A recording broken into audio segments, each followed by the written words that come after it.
mother. Okay, let's get at it. I want to educate some people here. Obviously, a lot of talk on this show and shows previous has been about the WNBA, mostly the off-court stuff, just because it falls into our lap and it's on a silver platter for people like me. A lot going on. I spoke about it earlier. I want to educate the people. You are a big fan of the not of the chaos, but actually the brand of basketball. You have been to more games than I have, not counting when I did play by play, Dan, back in the day of the WNBA for about a year. And I enjoyed it, but it was very challenging back in the day, early days. And it was amazing for me. But I'm talking about recently. You have gone to more games recently. You're in Connecticut, so you've seen a bunch of Connecticut Sun games. And you follow what these women do and how good they are at this game of basketball. So all that being said, you follow it, and now you've heard about, what's going on. You've been following that as well. How can you ignore it? Indiana Fever head coach Stephanie White now backtracking in her pre and post game. She went off on her pre-game on Tuesday night, didn't allow the very soft local media for the WNBA to even ask a question. She just stormed out. The narrative there, Dan. And then in the post game, she reiterated some of it. I'll give you and tell you my thoughts, but I'd like to hear what you thought and how Caitlin Clark, to me, was the adult in the room. I agree. It's awesome to see Caitlin sticking up for Steph, what she does, what I would like to see. And listen, I'm a Steph White fan. What she did for the Connecticut Sun was incredible. You see how much she meant for that team by how bad the Connecticut Sun are now. Currently the second worst. We should be the worst. But I would like to see Steph White, and I have a feeling she does care about her players, but she hasn't shown that. She has shown to care more about her former player in Dejanay Carrington than her current players. Yeah, I didn't like how she made an excuse. One of the big points I made was her big excuse in the pregame before yesterday's game against New York. She's like, "Well, I didn't see the play in real time." She kept repeating that.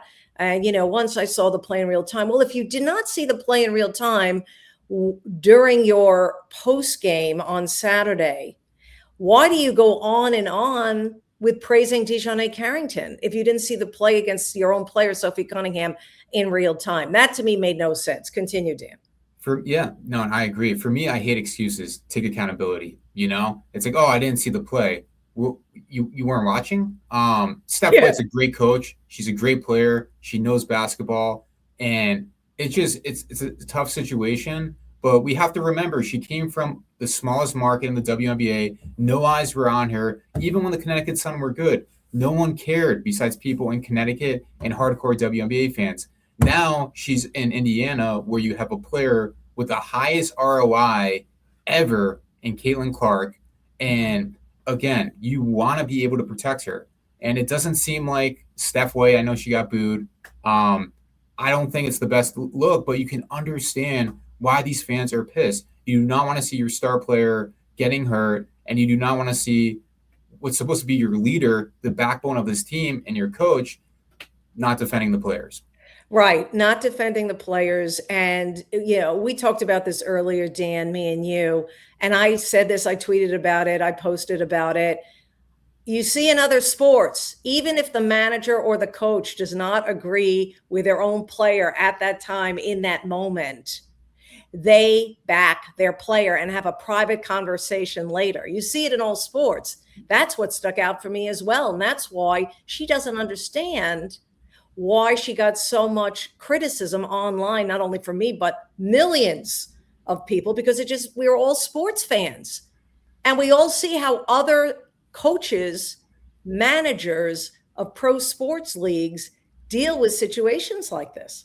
Right. And going back to it, we've seen Caitlin Clark, and she's faced a lot more aggressive, play against her than I think a bunch of what other people have had to deal with. And I think, and this is me, I used to not be a Caitlin Clark fan. UConn guy. You were, and I had to keep convincing you she's the real deal. Yes. Right. I won a parlay with her, and then everything changed, and then things got easier. And again, Caitlin Clark's the greatest thing that happened in the WNBA as far as profitability, ratings, everything. She's a saving grace. and you need to protect her. And it's just unfortunate. Yeah, I think to put a bow on the WNBA talk here right now, I think it was, I'll say it again, it was a wake-up call for Stephanie White. It's a little different in Indiana. The league is a little different now, and you have to be conscious of that, and you have to look in the mirror more than you're looking at outside forces that you continue to blame 85% of the time.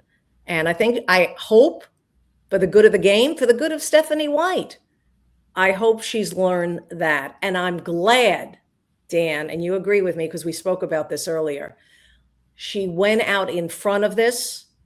It may not have been pretty. She even said, I'm only human. I'm not perfect, paraphrasing there. But at least she got out in front of it a little later than I would have liked. Should have did it Saturday, after the game Saturday. She did it before the game Tuesday and then after the game Tuesday. Better late than never. So hopefully everyone can focus on Indiana, the Fever. Stephanie White can continue to do better supporting her own players, and then they can continue to improve, and they are championship contenders, and they do play a fun brand